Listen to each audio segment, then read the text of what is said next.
It's so good to see you. I think you might be on mute, but Yeah. hello and welcome to another episode of the Environmental Answers podcast, where we bring you what's what as far as clarity in the environmental industry.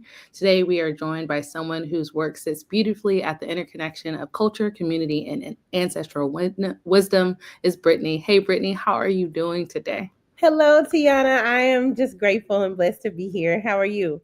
I'm doing well, as one of my good friends likes to say, it's another day in paradise. And, Yes, we get to enjoy another day under the sun. yes, So, I'm really excited to have you come on, especially during this time where I see it's like harvest time, people are eating, coming together, really breaking it down. So I was hoping one, you could give everyone who's listening in and may not know you just like an introduction to who you are and what you're about. yes. Hello, everyone. Like I said, honored to be here with Tiana and the Environmental Answers family, as well as all of you. I am Brittney Shelby Sessoms, the youngest big mama or Madia that you will ever meet at the corner of Charlotte and Pickens. I'm the founding executive director of Charlotte and Pickens, which is the literal streets that my grandmothers grew up on. One being Charlotte Pickens here in Memphis, Tennessee, in a neighborhood called Walker Homes, where she had an urban farm. And then also Pickens Road in Tipton County or Mason, Tennessee, where my father's side had a large farm that was inherited from my fourth generation great grandfather, who died a prosperous farmer before the end of slavery. And so a lot of my work, it has been in especially the cultural preservation around land, food, herbalism, cooking, plant medicine, and root work, spirituality, Black culture as a whole, in those ways.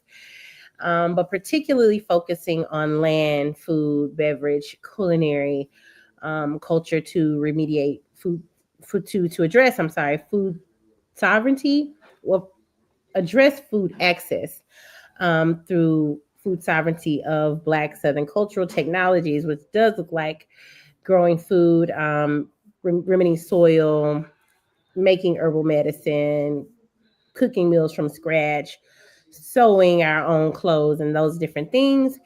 With purpose to recreate infrastructure that is going to steward our economic well-being and wealth building.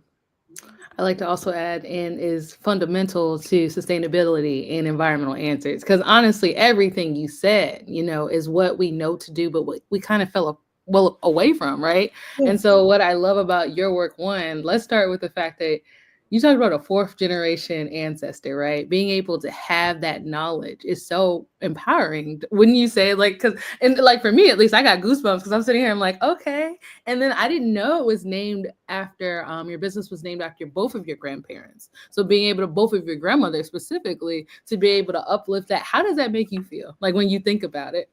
It makes me feel honored, and especially that people receive it, because I'm just an old soul. It's nothing I can do. But when I talk to elders and they're like, where did you learn this from? And it just kind of reminds me that so many of us have forgotten. And I'm grateful to be, someone who does still have those skills of, canning and preserving and growing and cooking slow and low, So it's definitely an honor to be able to pass it on. But what I've learned is that it's so rare, we must begin to pay it back forward so that we're able to regenerate the knowledge during these, especially these times right now, which we are like probably being forced to remember. So Mhm. I'm grateful that I have them to share forward, especially for our well being. Yeah, no. When I was thinking about when we were thinking about the name for your episode, harvesting with cultural memory. I'm thinking about like I have a little garden box that I started with my son. It's a community garden, and I think about you and the work that you're doing, and how important it is to know how to still grow and like plant seeds.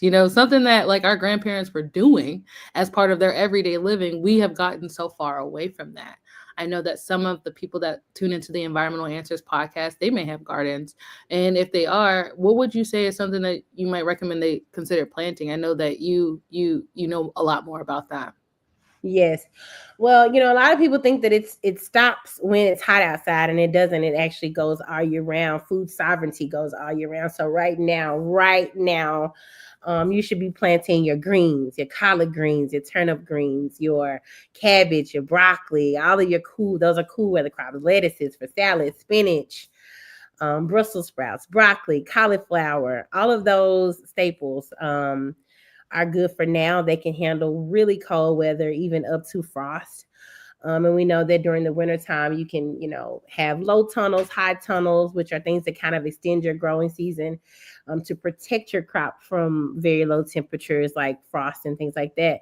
But they also retain moisture so that you don't have to be out in the cold gardening every day in this cold weather.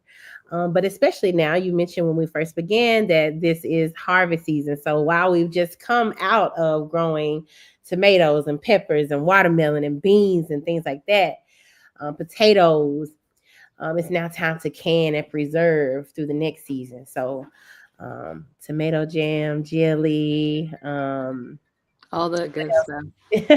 yes, When I'm listening to you, I feel like peppers. I hear the what is it, the ancestral knowledge, like how it's functioning through the work that you already know to do. One of the questions I had was, or was sent over to us, is how do you see ancestral knowledge functioning as a living technology for solving some of our modern food problems and environmental challenges? What would you say to that question? Well, the number one problem I have with this broken food system is that it has,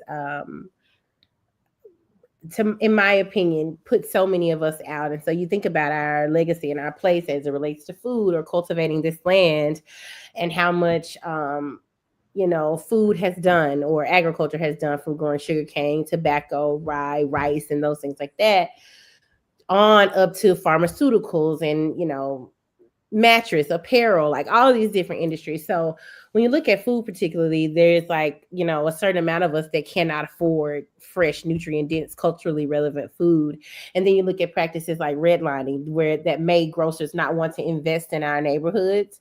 And so knowing that access to food, like people call it a food desert, but it's actually not a desert, which is a natural occurring phenomenon. This is like something that is law, that is intentional, and that is apartheid. And so knowing that grocery and things like that, or food, has been something that they try to keep us away from, but we actually are the reason for it in this country, is my particular problem. And so the technologies of growing, cooking, making, canning, disaster relief, like all of these things kind of creates a certain level of sovereignty, which says that the people in the community get to, if you look at the food process of growing, harvesting, processing, packaging, distributing, and all those things, it's putting that back into our own hands and creating this local infrastructure. For instance, we have the Black Farmers Market here in a food desert because we have a big transportation problem. We know that food apartheid says, well, there's not a grocer that is walkable near you that is a full service grocer. And so if you look at food access, you're like, well, how do we even solve food instability or food insecurity through what we're doing now? Food drives, supply drives, which I don't know if y'all seen what's inside these boxes. We're grateful for them, but they probably can feed most families for about a day or two. But when you look at growing food, cooking food, succession planting. So I'm going to start some collard greens today, and as those grow and I pick off of them, I'm going to set some more seeds out in about 3 weeks, because these are very fast growing. And so I end up now, lessening my dependency on the grocery system as we know it today, and putting that power back in my hand. And then if I add livestock to that, chickens, cattle, things like that, now I don't even need the grocer. Like literally a half a cow could feed you a half a year. You get what I'm saying? And so for me, it's important for these ancient or traditional technologies to rid food insecurity as we know it today and create the local food system. So bartering with one another, growing on our land, bartering with one another, selling at local markets, shopping with local food entrepreneurs, growers, things like that, canning our own food, selling those things, making those value-added products, which is the packaging part, right? The distribution part, community kitchens, because, well, you start to scale up and you can't make that in your house. Why? Because it has a temperature control. And so those are the things that I think for modern times are still needed. And if you just think about all of that and getting back to the skill, one of the key things is going to have to be education, because so many of us have lost it, which is kind of the lane I lean into. And I guess the innovation in that, because we have such an apathy to like land, to cooking, to sewing, like all of this slow living that we used to do, or this hard labor that had like slow ROI, you kind of have to engage our people in a way that is also culturally relevant. So pulling in the other art forms, music, poetry, things like that, to kind of gain the interest, then teaching the education, and then, giving that it's time to transform. No, that's really clear, and I really appreciate that full definition or breaking down of an answer, because when I'm sitting here, I'm thinking about how do you get the people to come, right? Because like what you're asking, maybe someone to do, like starting to, it does require you to have time, right? And not everybody who's like hustling and bustling, trying to maybe get food on the table thinks that, oh, okay, I need to set up a system to like plant, every so quick, like, and I think something else that I was talking about or had mentioned was like the importance of like farmers markets, and also being able to lean into your farming community as like a pathway as well. Because like it seems like, I know for me, I talked to you about the garden box moments ago, but like I'm not even that good about going there every week, right? It's like not right there. And then when I had one in my backyard, it got grown over, and then my husband was like, let's take this out, because I wasn't using it, right? And so therefore it's kind But of even like, that is compost. You know what I mean? right, Like, it's not okay, an opportunity to just throw stuff away. That's like, okay, okay, compost, that's the yeah, solution. it's like a compost, and then that, decomposes, it breaks down, and then I refeed the soil. So Okay. that's a good thing. Like, there really is like no waste on the food part, right? You may Uh-huh. go anything, but it can go back and continue to feed new life, and it goes to seed. Like, you literally can purposely let some of it die, so Yeah. that you can get more seeds from it, because literally one plant will give you like tons of seed. I know the So tomatoes have taken over. That was the tomato situation that got a little gnarly. But I guess like you gotta get when back I'm to it. here, look, like I love how you're into it. Like we have a solution for the problems, right? The solution is you can compost, like because that's something that didn't immediately come to my mind. But like how you were like, oh Tiana, that's a composting solution. You can turn that into that for you. And then when I was listening to you earlier about jarring or canning, I know that I think one of my friends were talking about you have to like burp it if you put like pickles in a jar so it doesn't blow up. I Yeah. don't know. It's like in my mind, when I think about that, I don't know how that makes other people feel. It made me a little nervous because I'm like, oh, wait, I need to slow down and be able to pay attention. Do you see that as like a real problem for people? Like if they get into like trying to start these activities? Yeah, because of the society we live in, right? Mhm. Like that's one of the reasons they got us. Like, okay, so you think about back then, like who was actually doing these things? Well, most of the men or the brothers were doing the growing, and then most of the sisters or the women were inside of the house doing all of this processing, cooking, canning, or whatever. And so you give women access to work, and then there's the Great Migration, and people move to like steel houses or go up the Corn Belt in the Midwest and then the North. And so, yes, now they don't have time because you've changed where the plantation is. It's now indoors. And so then we're encouraged to go indoors. And then we're, this thought of, even though you have the heart to plant, so many of us just have apathy. Like, I ain't doing all that work. It's too much work. I'm not even going to attempt. So we applaud you for even trying. You know what I mean? But like, no. So society doesn't make it where we can do those things. I mean, we send our children away for 8 hours. We got to go to work for 8 hours. We go to work. We literally still don't make enough. Even those of us who are working, we are like 2 paychecks or something like Yeah. away from hunger, houselessness, and hopelessness ourselves. And so, I mean, it's just like all of us. You just, you make time for it. The good thing about it is you can't water during the daytime anyway. So you hit it with a little water, fertilizer, or food, natural fertilizer. We don't want to kill the environment. But you hit it with a little bit of that before the sun goes up, before you come back home. And in the evening, in those summer months, you tend to it then too. But, there are ways to where, we never should have been out there 9 hours a day in the hot sun harvesting bags and bags of cotton. And so that vision is traumatic. And so that's how we kind of see this thing right now, even if we are like you who is trying, you know what I mean? So yeah, No, I hear society what you're does saying. that. Because like people have this perception that like, oh, okay, farming. What does farming look like?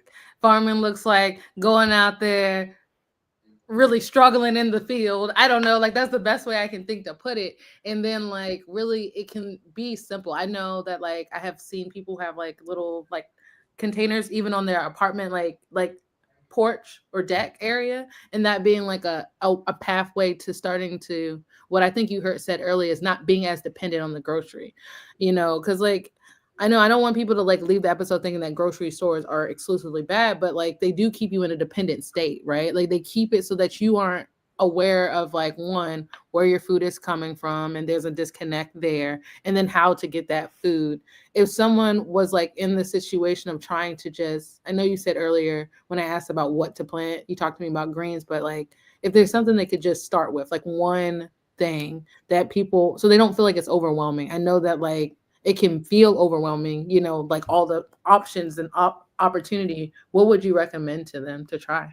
Oh, first, seasonally, I'll say the easiest thing, just hands down, of course, not right now, but herbs. When the spring breaks next year, plant a little mint. It's going. You want something to grow. You think you ain't got a green thumb, honey? You can't kill that. It's gonna grow and grow and grow.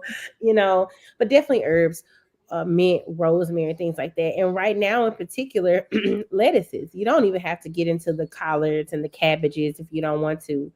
But lettuce is very giving. It grows very fast, and you can harvest in about 3 weeks. You can grow it in a bucket, even in the springtime or when the summer months come. You can grow tomatoes in a bucket. And the reason why is because they are very resilient. Most of the time, I'm saying those first because they're very resilient. And you may slip up sometimes. You don't have the dedication to get out there, in the morning or in the evening. But most of the time, they'll make it. You know what I mean? And you'll see that. I mean, one tomato has like over 30 something seeds in it, which every seed gives you one plant that gives you like tons more tomatoes. And so definitely that, to not get discouraged. But yes, in apartment, in a rooftop, you absolutely can grow in a bucket, a 5 gallon bucket, which a lot of the companies are food grade. They sit them out. They don't want them anymore. Dump trucks come get them. You could drill holes in the bottom of them, and at least 2 tomato plants will fit in one 5 gallon bucket. Oh, that's really good. So getting back to some of my more scripted questions, one Okay. of the questions I had was you're both a preservationist and innovator. You do this by balancing, the past and the present, and even creating things for future generations. So if I'm a younger person, what advice would you give to me for reclaiming my cultural identity, especially when it relates to food or in general? Because that's something that I think you've done so eloquently. Mhm. Well, number one, I think that you know our young people today really value the dollar, right? The value of a dollar. And I think that even though I don't know if where you're from, they're calling them like YNs. We've committed ourselves in Memphis to calling them youngins again, which is a very kind of old word.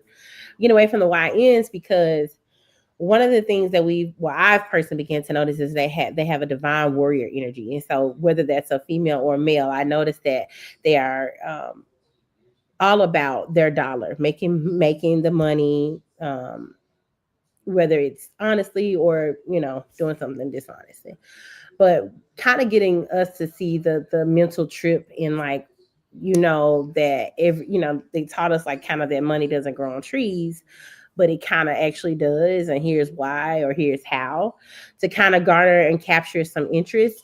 But I think that land ownership in this country is a big deal, and so that's number one where the value goes back to.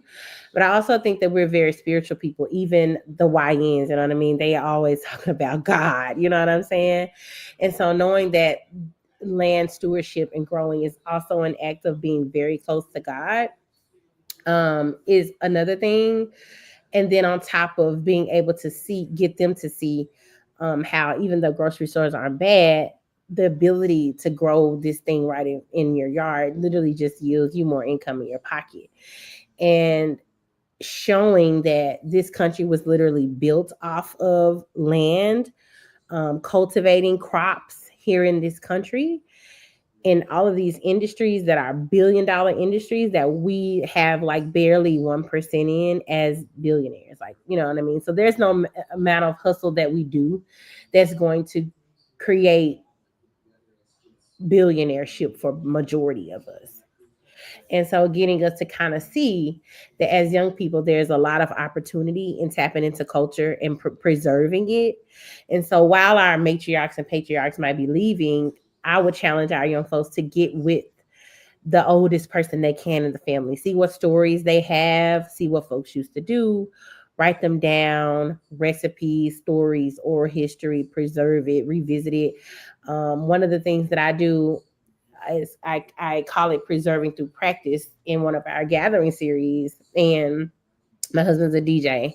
And so I get him to kind of take himself on a journey of research, finding the sounds of those times, myself and my research, cooking the meals of those times to kind of expose people to those times that they've wondered about, that they've seen documentaries about, that they've been taught about, and things like that. So, you know, a lot of people, young people may not enjoy reading, but they do love experiences. And so, how can we provide a similar experiences that kind of encapsulates a time travel so that they can kind of experience the sensory of what they did, you know, our ancestors did, to kind of inform where we're heading.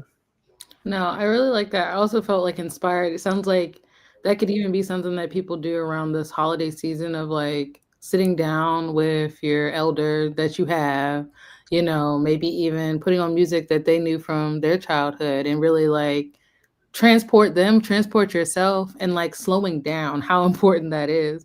Also, the documentation piece. I also was like, that sounds like an event. Do you host like events for people like that? Like the way in which you described it, Yeah, I maybe do. like let's uplift the fact that you create that because you created it for me right now. I was like, I feel like I'm going there. Yes, we have a keep gathering series. I Uh-huh. piloted it at our home because my home is very old. It's like 1902. It gives very much Wow. so. It gives like Eve's Bayou, the party they had that night kind of vibes. Is that kind of wood looking place. Okay. And so the first pilot was keep the juke. And so talking about how, you know, after cultivating the fields, how they would, you know, come into the juke joints and garages and places like that to be able to be free from, you know, white folks, to drink, to gather, to laugh, to talk, to crack jokes, to play cards, you know, big wig, gin rummy, spades, all these different things, but also the things that they ate. And so, okay, again, the women in the kitchen cooking beef stew or, you know, tea cakes and things like that. What were they listening to? What were they talking about? The songs of those times. And so, yeah, I kind of read and kind of gather the information and take note of what they're eating and kind of put it on in a way. The only thing I haven't added is like let's dress up like those times, Oh, which okay. could be a great component, you know. Um, but with that playlist playing, they can take that home. They can also experience the time, and then we also organize. So if people don't do it with their own families at their tables, we can do it here. Let's time travel. Do you remember the stories? What part of those stories are you interested in preserving? What part can you even do? Are you willing to either engage or teach someone else in our culture at least a little bit about that? And so thinking on the next one right now, actually, and on into 2026. But yes, I do provide those experiences and looking for, you know, the beyond just a playlist, engaging some of the blues artists, the jazz artists, and things like that locally who still sing these things as, yes, time travel. Because it's one thing to read about a time or watch a documentary, but then what does it feel like to experience? I think something close to what they did. So yeah. Oh, I mean that's really awesome. I'm excited one for the things that are coming in 2026 and the just feeling the passion behind that work.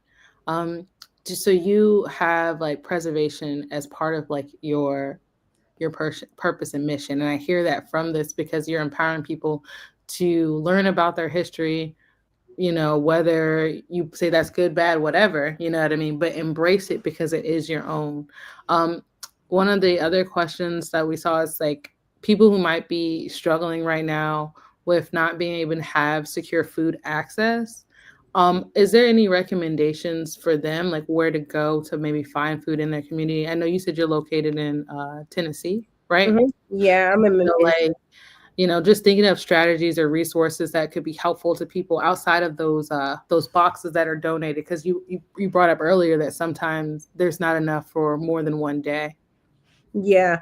Um, so I've partnered twice with one corporate partner who donates water to our farmers market during the summer months. They partnered with Feed the Children, and so we were able to give out 400 boxes to families, 1,200 to individuals. And then just last week again with FedEx here, partnering with our Excel Center, where people go to get their continuing high school education if they maybe not have graduated, they can go and finish those things. We did 400 again, about 1,200 families, but the contents of the box, depending on how big or large the family is, may make one pot of spaghetti, which we know, depending on how large the family may be, just for that night, you probably can get leftovers the next day. But then there's also, like, we have a model here. Comrade of mine, LJ Abraham in Memphis, has started community fridges where there are community host sites, mostly or mainly churches, that host refrigerators, and then everybody in the community just goes to fill them up.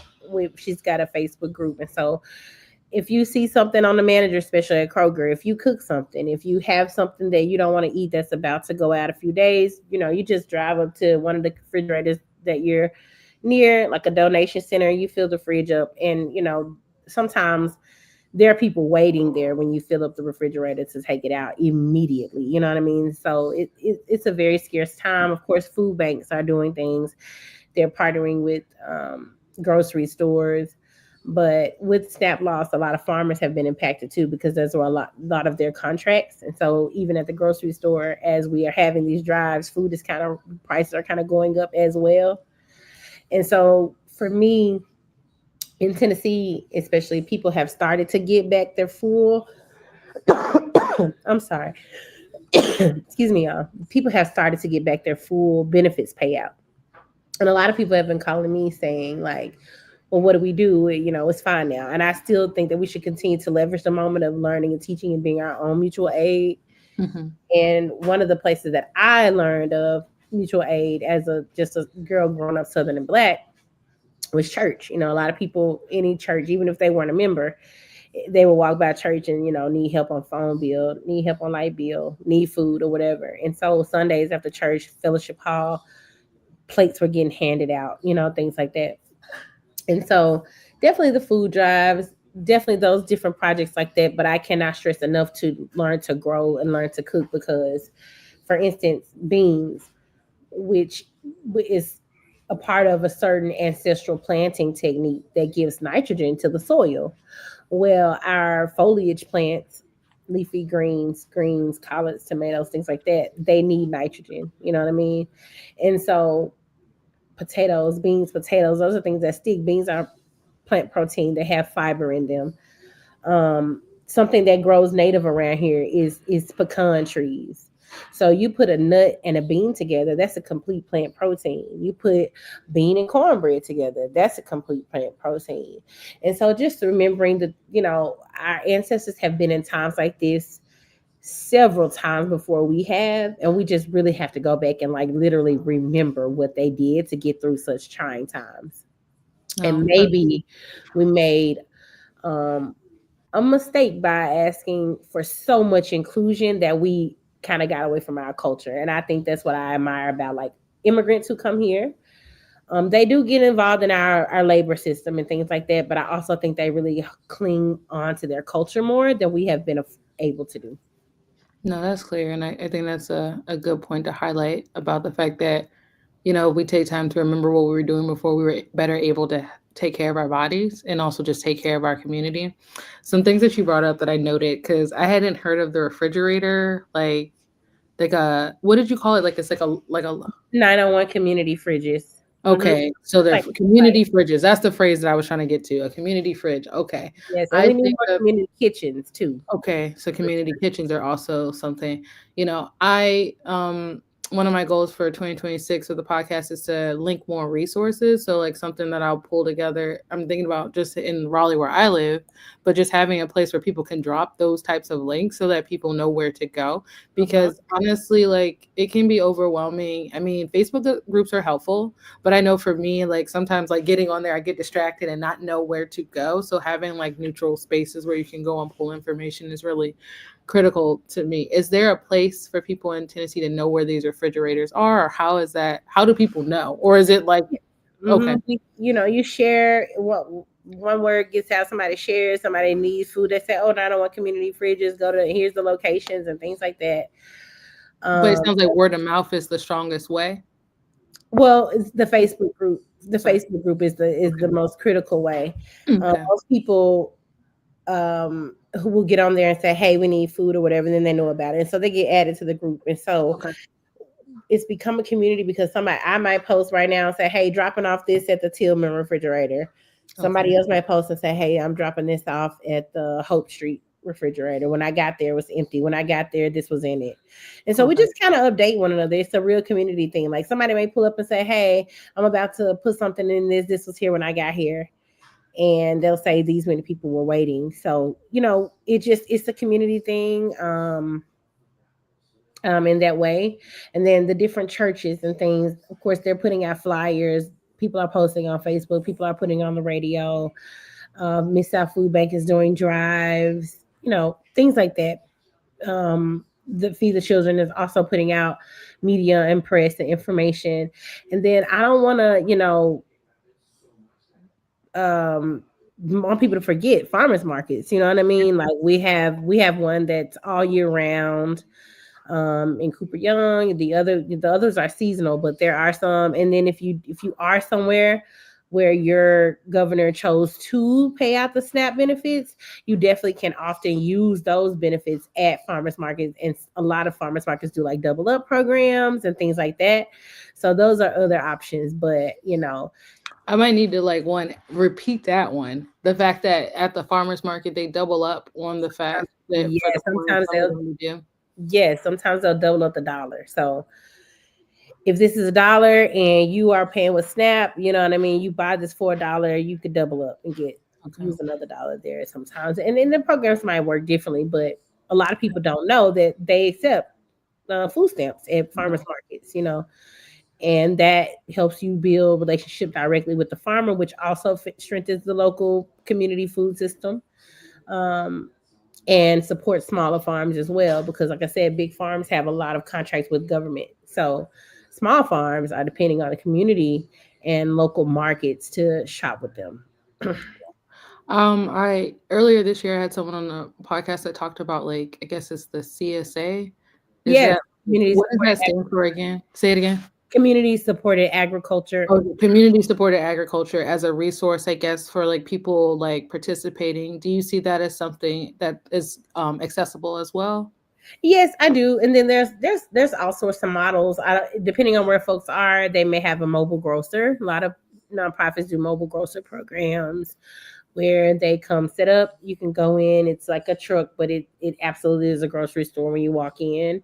And yeah, I absolutely do think those are both viable options. Thank you. I really appreciate the time that you spent with us today. Is there anything else that you would like to maybe share with our listeners as we're starting to wrap up the episode as far as when we think of harvesting with cultural memory, like what does that mean to you or any other ideas that have come in your head while we were talking? Yes, I do want to clarify the CSA model. What it looks like is like a box, a monthly subscription, or you can pay yearly, and then it usually will entail different products from different farmers or makers. So eggs, crops, jams, jellies, pickles, um, candles, soaps, salves, laundry detergent by handmade people. Like you can make all of those different things, and they may because some of the food supply drives have also been supplies, toiletries, and things like that. And so, knowing that our ancestors made soap with fat and lye, like so that may be in a box one time, handmade. Um, just to say that. I don't know of any models that take SNAP for CSA, Okay. but there could be. I'm not really sure. And then as far as cultural harvesting, I think that goes beyond food. You know what I mean? I think one of the things that we need to reharvest is one another. I think a lot of our families and the places that were very strong in our community settings, we have kind of displaced ourselves from, whether we are part of the crew that is woke or conscious, you know what I mean? Or we are a part of the crew that is wounded and traumatized by different things that happen in our family, because we know that, things in life are balanced.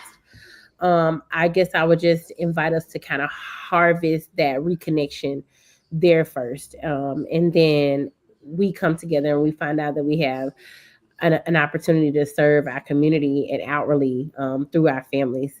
And then reclamation, like let's reclaim the land, let's reclaim our, like, to me, there's no reason why we're hungry. We are literally the stewards of the land, the cultivators of the land, resourceful and very resilient people. And so I think that we should be cultivating that remembrance and harvesting active reclamation for sure. So kind of symbolic on that, but also literal and physical as well. That's beautiful and inspiring. I really, really appreciate that. The last thing is, we really, really enjoyed having you on this episode of the Environmental Answers podcast. We want to, one, let you know that the work that you do is critical to the environmental industry, environmental, like everything. Sometimes people leave and don't see their place. I know your place is here, but I want you to remember that we appreciate what you're doing. It's inspiring for future generations and generations to come. So thank you, Brittney, for being here and sharing your story and your truth and your work with us. How Yeah. best do we stay connected with you? Is there a way we should follow you? What is it that you would like for us to do? Yes.